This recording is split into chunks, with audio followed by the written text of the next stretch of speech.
Music publishing, royalties, it's a lot.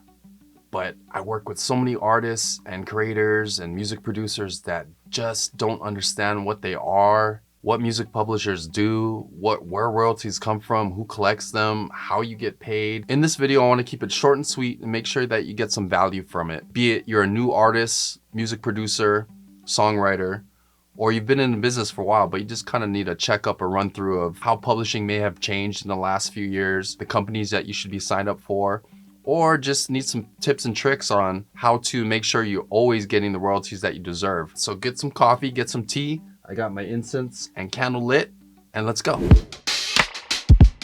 The primary function of a music publishing company is to collect and distribute the money earned from a composition. Within the musical composition, there's the lyrics and the music that make up the song. Music publishers can also help facilitate songwriters or music producers by putting them together with other songwriters, other music producers, and helping them develop their craft, helping them get their music out, and help them put them in rooms that will help them develop their craft and help them get better, and help them also secure licensing deals with the songs that they create. Music publishers typically earn money by taking a percentage, maybe 10 to 15%, some maybe 20, of the royalties that they collect for you as a songwriter, the artist, or both, or a music producer, which is usually all one and the same. For instance, if a song generates $1,000, then the music publisher will take 10% and distribute the $900 net to the owners of the composition.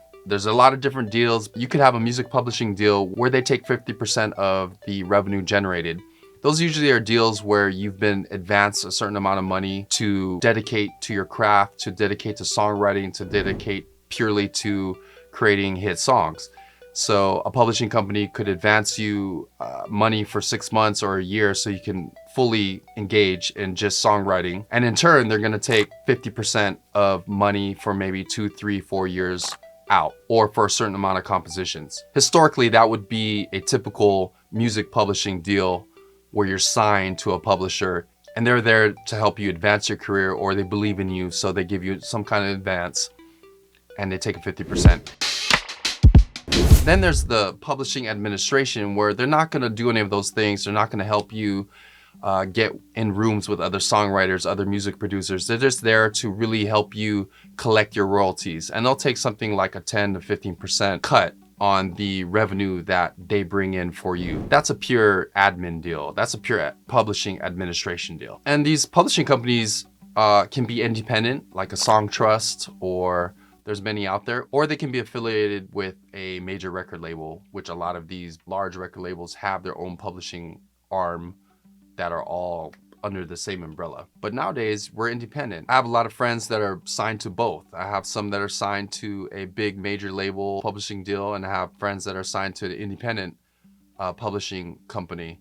I personally have just a publishing administration deal. I don't have a typical publishing deal where a company paid me in advance to write. So the moneymaker is the royalties. The job of the publishing company and the companies that I'm about to list for you are to collect these royalties and to distribute the royalties to the owners of the song, which is the publishing company and the songwriter, sometimes one and the same. The basics are mechanical royalties, performance royalties, sync licensing, YouTube content ID, or any social media platform, international royalties, streaming royalties. A lot of these royalties fall into the same basket, but to keep things simple, what you need to learn is mechanical royalties and performance royalties. Mechanical royalties are owed to you or triggered when your composition is used on physical formats such as CDs, vinyl. It's also triggered when your song is streamed on a streaming platform such as Spotify or Apple. Performance royalties are royalties that are triggered when your song is used in a public arena, such as radio, or at a live concert. Even if a big band performs your song, that triggers a performance royalty. Or a performance royalty could be your song is used in TV or a movie. And these royalties are collected by PROs, or performing rights organizations, such as ASCAP, BMI, SISAC, which are based in the United States. And there are PROs in many different countries, And all these pros work together to help collect royalties for you as the composer-songwriter. If you're in Canada or if you're in a different country, you're gonna join with a different PRO. So you need to check in your country which PRO works for you. But they do work together in helping collect your royalties from different countries and getting it to you even if you're in a different country. So I have songs that play in the Philippines, and my PRO ASCAP works with this is my ASCAP card.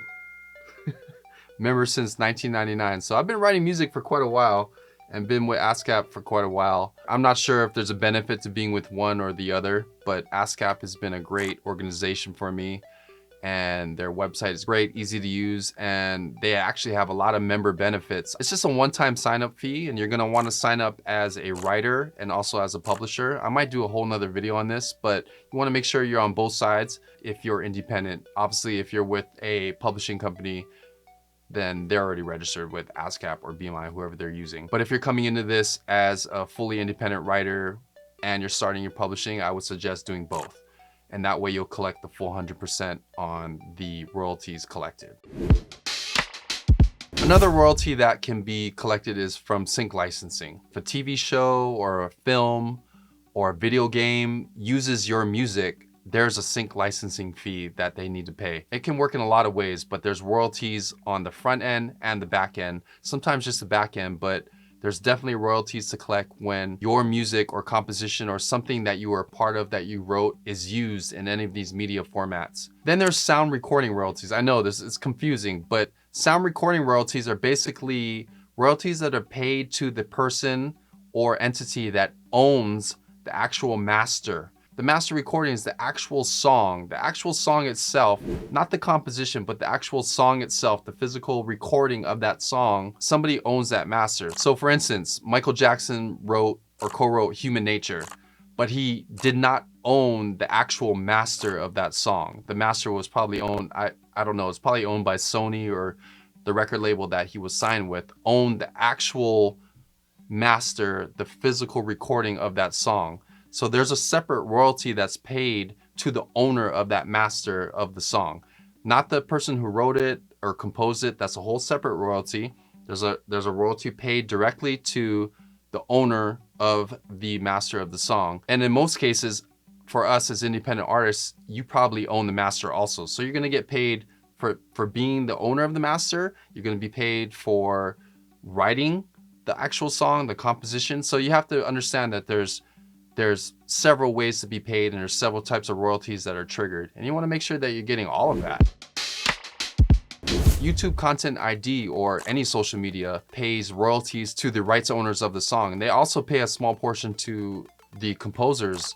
It gets all broken down, but again, as independent artists and independent record labels, we're pretty much do all of that. And the Content ID identifies your music that might be used on someone doing a cat video with your music in the background, or on vacation in Mexico and they're using your music in the background. YouTube identifies the music and pays the royalties to the content owner. Usually these royalties are collected by a publishing administrator. I personally use TuneCore and DistroKid to distribute my music, but I do have a publishing administration deal with TuneCore. So they take 10% of royalties they collect, and I signed up with them to collect my YouTube Content ID royalties. With regards to international royalties, your publishing administrators such as Songtrust or TuneCore Publishing Administration, they'll work in tandem with the specific country's PRO and make sure that all your royalties are collected that are available. And of course, all these royalties are based on how popular the song is. If the song is never used, never played,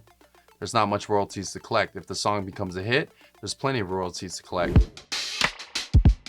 The other major royalty is the digital performance royalties. When a recording is played on a digital platform such as satellite radio or internet radio, you know, something that I can't control. If I went on to a streaming site and I just put in Bob Marley radio, and the songs that are played on there, that triggers the digital performance royalties. And the company that collects these digital performance royalties is called Sound Exchange. They keep a database of all the music being played, and they collect royalties on our behalf. So they're able to find the royalties owed to whoever owns the sound recording, or even if you're a featured artist, they pay out a portion for that too. But again, they only focus on digital, like satellite radio or internet radio.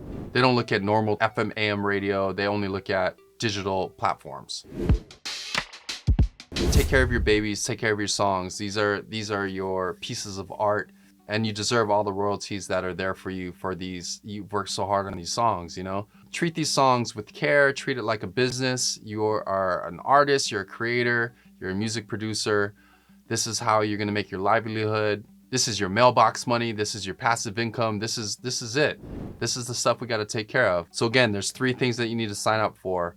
1, you're pro. 2, sound exchange. And 3, a publishing administration. For once you do that, you're set, you're good. But what I like to do, and I would suggest to you humbly, is I make a note for myself every 3 months.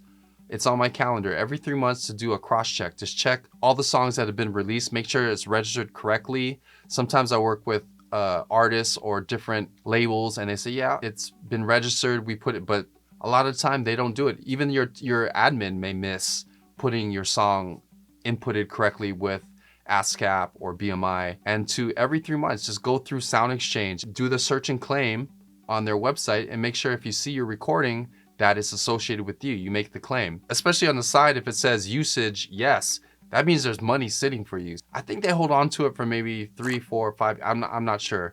They do hold on to it. So even if you wrote something years ago, and like I said, if it was used in some kind of satellite radio playlist, or it's been used in a Pandora playlist, you might have some royalties that are owed to you. These are your babies, these are your creations, this is your business. You gotta make sure you're getting paid for the songs that you work on. Don't count on anyone else to do it, you know? This is your career, this is your life, this is your livelihood, this is your music. And again, make sure that you check on this every 3 months. Just because you released a song and you forgot to register it, you can go back 2, 3 years later and make sure that it's registered correctly to you, and make sure there's always royalties probably sitting there waiting for you. It's happened to me all the time. So make sure you go back, go through your whole catalog. I got over 300 songs registered with ASCAP. You know, some make some money, some don't, but you never know what's gonna take off, and you wanna make sure that everything is set and ready when it does take off. All right, I hope this video has been helpful for you guys. Make sure you like and subscribe. It'll really help me and support my channel. And I'll be back with more of this, all right? Take care.